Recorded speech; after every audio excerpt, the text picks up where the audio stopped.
Me llamo Valeria. Tengo 33 años, y ese martes en la mañana yo juraba que iba a ser uno más. De esos tranquilos. Café, compu, audífonos y a sacar pendientes. Trabajo como programadora en una empresa grande de tecnología. Me va bien, no lo voy a negar. 4 años atrás me animé por fin y compré una casa con hipoteca. Fue la mejor decisión que he tomado.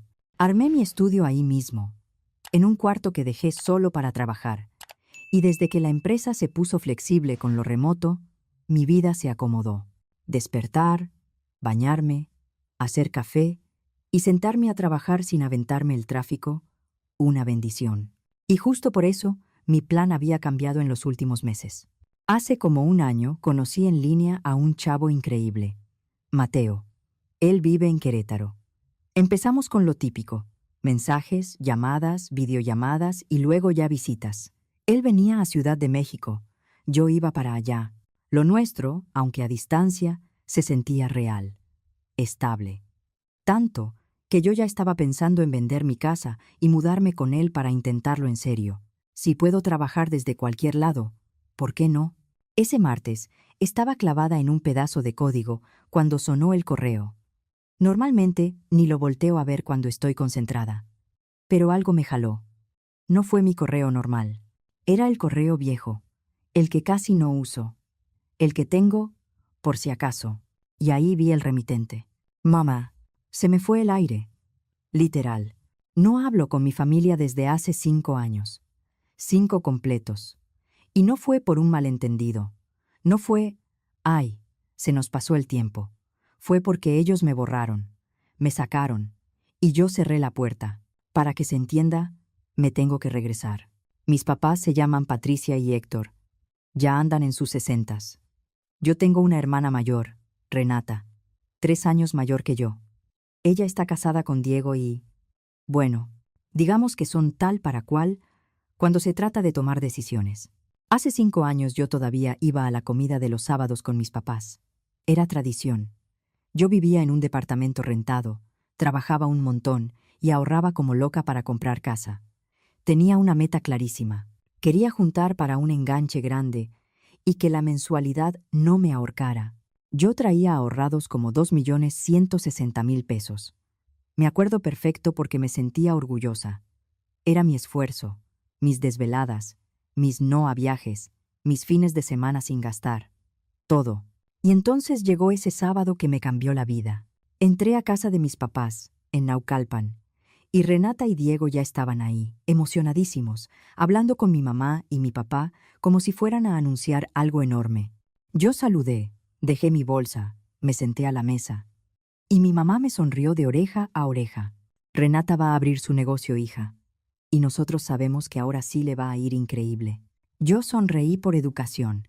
Por dentro pensé, otra vez, porque esa no era la primera vez. Renata ya había intentado emprender 2 veces. 2. Y las 2 terminaron mal. Mal. De deber dinero, de llorar, de buscar a quién culpar. Y adivina quiénes pagaron las cuentas esas 2 veces. Mis papás. Pero yo me callé, porque con mi familia, si yo decía una verdad incómoda, yo era la mala. Renata estaba brincando casi en la silla. Ahora sí lo tengo todo planeado. Vale. Ya hice el plan. Ya vi todo. Solo necesito dinero para arrancar, para el desarrollo. Y entonces, los dos, Renata y Diego, voltearon a verme. Así, directo, como si ya supieran el final. Yo fruncí el ceño. ¿Por qué me están viendo así? Renata se puso dulcísima. De esas dulzuras que a mí me dan escalofríos. Pues es que sabemos que estás ahorrando para tu casa, y sabemos más o menos cuánto tienes guardado. Se me heló la sangre. Renata, no voy a meter mi dinero de la casa en tu negocio. Se le cayó la sonrisa de golpe. Empezó a hablar rápido, a la defensiva, con la voz subida. Es que no entiendes. Esta vez es distinto. Yo ya aprendí. Si tú me prestas, en un par de años te regreso el doble. Te devuelvo como 4 millones y pico. Yo me reí. Se me salió. No fue burla por gusto. Fue de incredulidad. Renata, ya fallaste 2 veces. De verdad. Ya. Consigue un trabajo fijo como cualquiera. Ahí se soltó todo. Renata se puso roja. Se le llenaron los ojos, lloró, se levantó y se salió de la casa corriendo. Diego me volteó a ver con una cara de coraje. «Estás bien mal, Valeria». Y se fue detrás de ella. Yo me quedé ahí, sola con mis papás, pensando, ingenua, que al fin iban a entender, que iban a decir, sí, ya estuvo, pero no. Mi mamá empezó en cuanto se cerró la puerta. «¿Qué manera de tratar a tu hermana?» Mi papá también. «Eres fría, egoísta. No te importa nadie». Yo respiré hondo. Solo dije la verdad. Si vuelve a intentar lo mismo, se va a endeudar otra vez. Mi mamá me miró como si yo la hubiera insultado. «Renata es más talentosa que tú, Valeria. Tú lo que tienes es envidia». Esa frase me dolió más de lo que me gustaría admitir. Y entonces mi papá soltó el ultimátum, con una calma que daba miedo. «O le das ese dinero a tu hermana, o te olvidas de esta familia». Yo lo vi. Vi a mi mamá. Vi esa certeza en sus caras, como si fuera lo más normal del mundo ponerme contra la pared. «¿Me están diciendo en serio? ¿En serio?», dijo mi papá. Yo sentí un nudo en la garganta. Me temblaban las manos, pero la voz me salió firme. «No le voy a dar mi dinero». Mi mamá se levantó. «Entonces vete». Así. Seco. «Vete». Me corrieron. Me sacaron de su casa. Sus palabras fueron claritas: que no regresara, que no los buscara. Al día siguiente cambié de número. Bloqueé lo que tenía que bloquear, y lo cumplí. Un año después, compré mi casa, tal como lo planeé. Y durante 5 años viví sin ellos. De lejos me enteré por conocidos que el negocio de Renata iba bien, que se compraron una casa bonita, que viajaban, que traían carros de lujo, y yo, la verdad, me alegré por ella, me alegró que le saliera, pero eso no significaba que yo quisiera regresar con ellos. Por eso, ver el nombre de mi mamá en mi correo, después de 5 años, me movió todo. Abrí el mensaje con las manos temblando. «Valeria, necesitamos verte con urgencia. Es vida o muerte. Por favor, ven a la casa». Mi primer pensamiento fue lo peor, que mi papá estaba enfermo, que mi mamá tenía algo grave. Yo estaba enojada, sí, pero no soy de piedra. Si alguien se estaba muriendo, yo necesitaba saber. Me quedé viendo la pantalla un buen rato. Parte de mí quería borrar el correo y seguir mi vida. Pero él, ¿y si sí?, me ganó. Contesté corto. «Voy el sábado». Ese sábado llegó demasiado rápido. No dormí bien. Me la pasé imaginando escenarios. Me fui temprano para no atorarnos tanto en el tráfico, rumbo a Naucalpan, con el estómago revuelto. Y se sintió rarísimo estar de regreso en ese rumbo. Todo se veía más pequeño. O quizá era yo, que ya no era la misma. Cuando llegué, vi 2 carros estacionados. Uno deportivo, brillante, y una camioneta de lujo. El de Renata. El de Diego. Perfecto, pensé. Esto va a ser un circo. Me quedé un minuto en el coche, juntando valor. Luego bajé y toqué. Mi mamá abrió. Nos quedamos viendo, como si fuéramos desconocidas. Se veía más cansada, más vieja, con líneas nuevas en la cara. «Valeria», dijo, con la voz quebrada. «Gracias por venir». Entré, y ahí estaban todos. Mi papá en su sillón de siempre, serio, tieso. Renata en el sillón de la sala, pegada a Diego, con los ojos hinchados de haber llorado. Se notaba que estaban nerviosos, pero también se notaba que estaban aliviados de verme, como si mi presencia ya fuera una solución. Yo no me senté. Me quedé parada. «¿Qué pasó?». Dijeron vida o muerte. Mi mamá se sentó y empezó a llorar de inmediato. «Es Renata. Está en un problema muy serio». Renata no me veía. Diego le apretaba la mano. «¿Qué tipo de problema?», pregunté. Mi papá carraspeó. «El negocio se fue abajo hace 3 meses». Yo sentí una mezcla rara. Tristeza. Sí. Perder una casa, perder estabilidad, es duro. Pero también una parte de mí dijo: «Te lo dije». No lo dije en voz alta. «Lo siento», dije. «Pero, ¿qué tiene que ver conmigo?». Mi mamá se secó las lágrimas, pero siguió llorosa. «No es solo eso. Aunque perdió la casa, todavía debe dinero. Mucho. Y no es al banco». Renata por fin habló, casi en susurro. «Debo como 2.700.000 pesos». Me quedé helada. «¿A quién le debes eso?». Diego contestó: «A inversionistas privados». Renata soltó otra vez el llanto. No aceptan que les pagues después. Han estado llamando, amenazando. Saben dónde nos estamos quedando. Saben rutinas. Mi mamá remató, desesperada. Dicen que si no pagamos en las próximas semanas, van a irse por la vía legal y nos van a dejar en la calle. En ese momento yo no lo entendía así.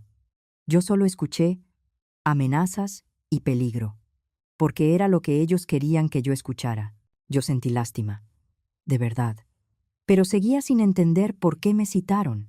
Está horrible, dije despacio, pero no entiendo qué esperan de mí. Mi mamá me vio, como si la respuesta fuera obvia. Sabemos que compraste una casa, una buena. Pensamos que deberías venderla para pagar la deuda de tu hermana. Me quedé viéndola como si se le hubiera cruzado un cable. ¿Estás hablando en serio? Eres joven, dijo mi mamá, aferrándose. Tú puedes volver a comprar. Yo miré a mi papá, a Renata, a Diego. Y lo dije claro, para que no hubiera confusión. A ver, hace 5 años me corrieron por no darle mi dinero a Renata. Me dijeron que ya no era familia. Y ahora que todo salió mal, ¿quieren que venda mi casa para arreglarles el problema? Mi papá, con esa voz de sentencia, dijo, la familia se apoya. Me salió una risa seca. Nada amable. Ustedes me dijeron que yo ya no era familia, ¿se acuerdan? Renata lloró más fuerte. Sí, nos equivocamos, pero esto es diferente. Yo me contuve para no explotar, pero la verdad se me salió como cuchillo. Entonces debiste pensarlo antes de pedir dinero así. Diego se encendió. No tienes idea de la presión que traemos. No, no tengo, dije. Pero sí vi los carros allá afuera. Bien bonitos. Empiecen por vender eso. Algo. Renata levantó la cara, molesta. Los necesitamos para trabajar. Yo la vi, y se me acabó la paciencia. ¿Los necesitas más que pagar una deuda así? Mi mamá se levantó y se me acercó tanto que invadió mi espacio. Si vendes esa casa, puedes pagar todo y todavía te queda para un departamento. No te vas a quedar en la calle. Yo apreté los dientes. Mamá, yo trabajé años para esa casa. Y además todavía le debo al banco. No es como que venda y me quede con todo libre. Aún así, no la voy a vender por los errores de Renata. Es tu hermana, soltó mi papá. Es una adulta, respondí, que tomó decisiones. Y ahora quiere que yo pague. Renata se paró. Se supone que me quieres. Se supone que te importa. Yo la miré directo. ¿Dónde estuvo esa familia cuando me corrieron y me dijeron que me fuera? ¿Dónde estuvo esa lealtad? Eso fue diferente, dijo mi mamá, desesperada. ¿Diferente cómo?, pregunté. Y ahí dije la frase que se me había atorado 5 años. Cuando ustedes querían mi dinero, me sacaron por no darlo. Ahora que ustedes quieren mi casa, yo no se las voy a dar tampoco. Se hizo silencio. Me miraban como si yo fuera la villana. Yo no voy a hacer esto, dije. Renata se metió en este problema y tiene que salir. Si ustedes quieren ayudarla tanto, vendan su casa, denle su dinero. Mi mamá abrió la boca como si le hubiera dado una bofetada. Esta es la única casa que tenemos. Ya estamos grandes. No podemos empezar de cero como tú. Yo asentí, despacio. Entonces ya entiendes por qué yo no voy a vender la mía. Di media vuelta para irme. Renata me gritó desde atrás. Estás cometiendo un error. Esa gente no juega. Me giré. Yo tampoco. Me fui. Me subí al coche con un temblor en el cuerpo que no era de miedo, sino de coraje. Llegué a mi casa, respiré hondo y bloqueé el correo de mi mamá. Ya estuvo. Una semana estuvo todo en paz. Ni un mensaje. Nada. Empecé a pensar que, por fin, entendieron que yo no era su cajero. Mateo me marcaba diario. Le conté todo. Me escuchó. Me calmó. Tomaste la decisión correcta, me decía. No pueden aparecer después de 5 años y exigirte que arregles su vida. Yo me iba sintiendo mejor. Triste por Renata, sí, pero también firme. Yo tenía mi vida, mis planes. Y entonces llegó otro martes. Estaba en la cocina, haciendo café, cuando escuché que se cerró la puerta de un coche afuera. Me asomé y casi tiro la taza. Mis papás se estaban bajando frente a mi portón. Se me subió el coraje. Abrí la puerta antes de que tocaran. ¿Qué hacen aquí? ¿Cómo dieron con mi casa? Mi mamá sonrió. orgullosa de sí misma. Renata contrató un investigador privado. Teníamos que hablar contigo de frente. Nos bloqueaste. Yo no podía creerlo. ¿En serio hicieron eso? Mi papá no me contestó. Se quedó viendo la fachada, midiendo con los ojos, calculando. Lo vi clarito. Esa mirada de ¿cuánto vale esto? Bonita casa, dijo. Váyanse. Le solté. Ahorita. Pero mi mamá pasó junto a mí y se metió como si fuera suya. Mi papá la siguió. Yo me quedé un segundo congelada por el descaro. No se acomoden, dije, cerrando la puerta con fuerza. No se van a quedar. Mi mamá caminaba por la sala tocando cosas, viendo los muebles, como si estuviera evaluando. Si vendieras esta casa, pagas la deuda de Renata y todavía te sobra para algo más pequeño. Un departamento bien. Ya les dije que no. ¿Y todo este espacio? Dijo mi papá, abriendo los brazos. Vives sola. No necesitas tanto. Yo respiré hondo. Lo que yo necesito es que se vayan. Mi mamá volteó, con lágrimas. Renata está aterrada. Ayer la llamaron. Le dijeron que si no pagan pronto, va a pasar algo. Que levante una denuncia, dije. Mi papá negó con la cabeza.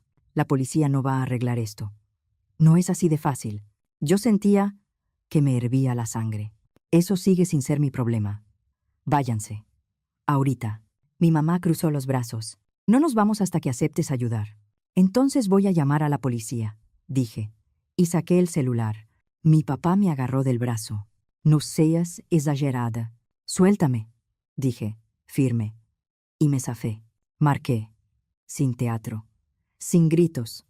Solo marcando. Ellos vieron que iba en serio. Mi mamá empezó a llorar más. Está bien, dijo entre sollozos. Pero esto no se acaba aquí. Si le pasa algo a Renata, va a ser culpa tuya. Yo le sostuve la mirada. Y si a mí me pasa algo por perder lo que he trabajado, sería culpa mía por permitirlo. Ya no. Mi papá señaló con el dedo. Te vas a arrepentir. La familia se queda unida. No pensaron eso hace 5 años. Respondí. Al final se fueron, pero mi papá, antes de cruzar la puerta, todavía soltó algo como amenaza disfrazada. Luego no digas que no te avisamos. Cerré, puse seguro, y me quedé con el corazón acelerado. Ese mismo día le llamé a la agente inmobiliaria con la que ya había platicado, semanas antes, por la idea de mudarme con Mateo. Soy Valeria, dije. ¿Te acuerdas que hablamos de vender mi casa? Necesito venderla lo más rápido posible. Estoy dispuesta a bajar el precio un 5% si ayuda. Se sorprendió un poco. Se puede. Tengo varios interesados en lista por esa zona. Con ese ajuste, lo muevo más rápido. Déjame moverlo. 3 días después, me marcó con una oferta. Más baja de lo que yo quería, pero justa si considerabas que era una venta rápida. Acepté. Mateo se sacó de onda cuando se lo conté. ¿Por qué tan de golpe? Le expliqué lo de mis papás apareciendo, el investigador, el descaro. No confío en ellos, Mateo. Siento que se van a poner peor. Prefiero vender y dejar el dinero a salvo, lejos de su alcance. Él se quedó callado un segundo. Suena duro, pero suena inteligente. Y si te vienes conmigo antes, mejor. Eso me sacó una sonrisa por primera vez en días. ¿De verdad estás bien con que me quede contigo mientras buscamos casa allá? ¿Cómo crees que no? Dijo. Llevo meses esperando que te vengas. Esto solo acelera. El proceso avanzó rápido, pero real. Papeles, valuación, notaría, trámites del banco para liquidar la hipoteca con la venta. En menos de un mes ya estaba todo firmado. Y ahí me cayó otra realidad. Mi casa se vendió bien, sí, pero entre lo que todavía le debía al banco y los gastos, no era como que me quedara un dineral libre. Si alguien esperaba que yo pagara la deuda de Renata y todavía me sobrara para un departamento bien, no tenía idea de cómo funciona esto. Mateo vino a ayudarme a empacar. Tenerlo ahí me sostuvo. No era cargar cajas nada más. Era sentir que alguien estaba conmigo, de mi lado. Nos fuimos por carretera a Querétaro. Fueron como 3 o 4 horas, con una parada para estirar las piernas y comprar algo de tomar. En el camino, yo sentía el cuerpo cansado, pero la cabeza, por fin, más ligera. Cuando subimos la última caja al camión y cerramos, me quedé viendo la casa por última vez. Me dio nostalgia. Fui feliz ahí. Me costó. La construí con mis manos, con mi tiempo. Pero también sentí alivio. Ya no podían usarla para presionarme. Mateo me abrazó. ¿Estás bien? Sí, dije, respirando hondo. Vámonos. Nos fuimos. Y en el camino, sentí que se me levantaba un peso enorme del pecho. En mi cabeza lo repetía como mantra. Lo de Renata ya no es mío. Ya no. Vivir con Mateo en Querétaro fue fácil, en el buen sentido. Su casa era cómoda, el ritmo era distinto, y el trabajo remoto me dejó acomodarme rápido. En las tardes veíamos casas en línea, hacíamos planes. Por primera vez en meses, me sentí tranquila, feliz de verdad. Llevaba como un mes ahí, cuando un martes en la mañana me entró una llamada de un número desconocido. Tenía clave helada de la Ciudad de México. Contesté, con cautela. ¿Bueno? ¿La señorita Valeria? La voz sonaba formal. De alguien que está trabajando. Sí. ¿Quién habla? Le habla el agente Martínez. Me comunico por un incidente relacionado con sus padres, Patricia y Héctor. Se me fue el color. ¿Qué pasó? Fueron detenidos anoche por allanamiento y daños a la propiedad ajena. El propietario va a presentar denuncia. Yo no entendía. ¿Allanamiento? ¿Dónde? El domicilio donde entraron aparece como su antigua residencia, en la zona de Coapa. ¿Usted vivía ahí? Sentí un vacío. Esa casa ya la vendí hace poco. Hubo un silencio breve, como si el agente acomodara la información. Eso explica varias cosas. Sus padres entraron por la fuerza y causaron daños importantes dentro del inmueble. ¿Qué daños? Rompieron muebles, dañaron ventanas, pintaron paredes. Un vecino oyó el escándalo y llamó. Luego llegó el propietario y se armó el reporte. Yo me senté de golpe en el sillón. Mateo me vio desde la cocina, preocupado. ¿Me está diciendo en serio? Sí. El monto preliminar de los daños está entre 700 y 800 mil pesos y podría subir con la evaluación final. Me faltaba aire. Pero, ¿por qué hicieron eso? Ellos declararon que creían que la casa seguía siendo suya, o suya por usted. Dijeron que usted los traicionó y que estaban cobrando. Me quedé con la mirada fija, como si mi cerebro tardara en entender lo absurdo. Agente, tengo que contarle algo. Y le conté. Todo. Los 5 años sin contacto, la presión por dinero, la visita a mi casa sin invitación, el investigador privado, las amenazas disfrazadas. El agente escuchó con calma, preguntando cosas precisas. Entonces ellos no sabían que usted vendió. No, dije. Si lo hicieron, fue pensando que estaban destruyendo mi casa. Por venganza. Eso parece, respondió. Solo que destruyeron la casa de alguien más. Yo cerré los ojos un segundo. Lo entiendo. Yo no culpo al propietario. Está muy molesto. Va a presentar denuncia y quiere que esto siga. También va a reclamar al seguro. Pero eso no elimina la responsabilidad. Cuando colgué, me quedé callada. Mateo se sentó a mi lado. ¿Qué pasó? Se lo dije, todavía incrédula. Se metieron a mi ex casa para destruirla. Mateo abrió los ojos, impactado. Eso está fuera de control. Pudo haber salido mal. Yo ni siquiera había pensado en todo. Mis papás se pudieron meter en un problema peor, por una necedad, por coraje, por orgullo. En las semanas siguientes me enteré por conocidos que mis papás estaban enfrentando un proceso serio. Al final, su abogado logró un acuerdo. Aceptaron responsabilidad, pagaron reparación del daño y evitaron la cárcel. Pero el golpe económico fue brutal. Entre la reparación, los costos legales y todo el proceso, terminaron pagando casi 1.100.000 pesos. Una amiga de antes, Jimena, me llamó para contarme el chisme completo. Vale, tus papás tuvieron que vender su casa. Yo apreté el teléfono. ¿La de Naucalpan? Esa. No les alcanzaba de otro modo. Me quedé en silencio. Me acordé perfecto de mi mamá diciendo, es la única casa que tenemos. Estamos grandes. Jimena siguió. Y aquí viene lo más fuerte. Después de pagar todo, lo que les quedó se lo dieron a Renata para su deuda. Me dio coraje y risa al mismo tiempo, pero fue una risa amarga. O sea, terminaron haciendo lo que querían que yo hiciera. Exacto, dijo Jimena. Pero con su propia casa. Yo respiré lento, tratando de no engancharme otra vez. ¿Y Renata? ¿De verdad estaba en peligro? Jimena dudó. Pues, no como ella lo pintó. Resulta que esos inversionistas peligrosos eran una firma financiera y un despacho legal. Le estaban diciendo que la iban a demandar. Eso era todo. No era gente persiguiéndola para hacerle daño. Sentí como si me aventaran agua fría. ¿Me estás diciendo que exageró todo? Sí, dijo Jimena. Jugó con el miedo de tus papás, para que presionaran más. En ese momento me acomodó todo. Lo del peligro, lo del fin de mes, la urgencia fabricada. No era que yo fuera fría, era que yo estaba viendo la manipulación de siempre, solo que ahora con moño de emergencia. ¿Dónde viven ahora? Pregunté al fin. Rentan un departamento chiquito. Los 4 juntos. Vale. Tus papás, Renata y Diego. 2 recámaras. Y dicen que se la viven peleando. Colgué después de un rato. Me quedé pensando. No me dio gusto. No como para celebrar. Me dio tristeza. Pero también me reafirmó algo. Ellos eligieron esto. Pasaron unos meses y empecé a escuchar que mi familia quería buscarme, que querían pedir perdón, que querían arreglar las cosas. A veces intentaban llegar a mí por amigos en común. Incluso una tía quiso interceder. De esas llamadas donde te dicen, ya sabes cómo es tu mamá, y te piden que seas la madura.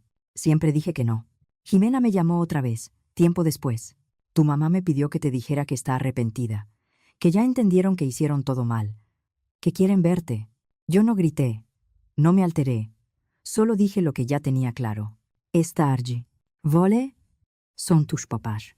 No, respondí, con la voz firme. Mis papás me dejaron 5 años sin importarles si yo estaba bien. Luego volvieron para exigirme que me quedara sin casa por los errores de Renata. Luego me acosaron. Y luego cometieron un delito por venganza. Yo ya no tengo nada que hablar. Jimena suspiró. Pero es familia. Y ahí me salió, sin pensarlo, como si lo hubiera guardado demasiado tiempo. La familia no te abandona 5 años, y luego llega con la mano extendida. La familia no te manda a investigar. La familia no se mete a una casa a destruirla para cobrarte. Eso no es familia. Mateo estaba cerca, escuchando mi lado de la llamada. Cuando colgué, me tomó la mano. ¿Estás bien? Yo lo vi y por primera vez lo sentí con certeza. Estoy perfecta. Esa misma semana habíamos visto una casa que nos encantó. No enorme, no de película. Una casa bonita, cómoda, en una zona tranquila. Algo que se sentía hogar. Mateo sonrió como si trajera una idea guardada. Ya que hablas de casas. Yo estaba pensando en algo más grande que hacer una oferta. Yo lo miré sin entender. Y entonces lo vi. Se hincó ahí mismo en la sala, sacó una cajita, se me paró el corazón. Valeria, dijo, con una voz seria pero cálida. ¿Te quieres casar conmigo? Compramos esa casa juntos y empezamos nuestra vida bien. Se me llenaron los ojos. Pero esta vez no era de coraje, era de alivio, de emoción, de sentirme elegida de verdad. Sí, dije, con la voz temblorosa. Sí. Claro que sí. Nos comprometimos ese día. Y ese fin de semana metimos oferta por la casa. Nos la aceptaron. A veces me acuerdo de mi familia y me pregunto si hice lo correcto al cortar de raíz. Y luego pienso en lo que sentí estos meses. Paz, silencio, rutina, estabilidad. Un hogar sin amenazas, sin chantajes, sin tú me debes. Renata armó su propio problema con decisiones malas. Mis papás eligieron taparle todo. Eligieron presionarme a mí en lugar de poner límites. Eligieron insistir, acosar y cruzar líneas que no se cruzan. Yo elegí otra cosa. Elegí proteger mi tranquilidad. Elegí no regalar años de trabajo. Elegí una vida con alguien que me cuida, que me respeta, que no me usa. Y la verdad, creo que elegí mejor. Mateo y yo ya estamos viendo lo de la boda para el próximo año. Hablamos de hijos algún día. En el trabajo me fue tan bien que hasta me ascendieron. Estoy contenta, contentísima. Y nada de eso habría sido posible si yo dejaba que mi familia me jalara de vuelta a su desastre. Así que no me arrepiento de haber dicho que no, ni un solo segundo. Yo entendí algo que me costó años aceptar. Amar a la familia no significa dejar que te rompan la vida. A veces uno aguanta por costumbre, por culpa, por miedo a ¿qué van a decir? Y se va quedando sin paz, sin ahorros, sin ganas. Y cuando por fin dices no, te das cuenta de quién te quería por ti y quién te quería por lo que podía sacarte. Si me quedo con una lección, es esta. Poner límites no es falta de amor, es respeto por ti misma. Yo no cerré la puerta por coraje, la cerré para poder respirar, para cuidar lo que construí con tanto esfuerzo. Si algo de mi historia te tocó, de corazón te lo agradezco. Ojalá te recuerde que también mereces tranquilidad, y que nadie, ni siquiera la familia, tiene derecho a exigir tu sacrificio como si fuera obligación.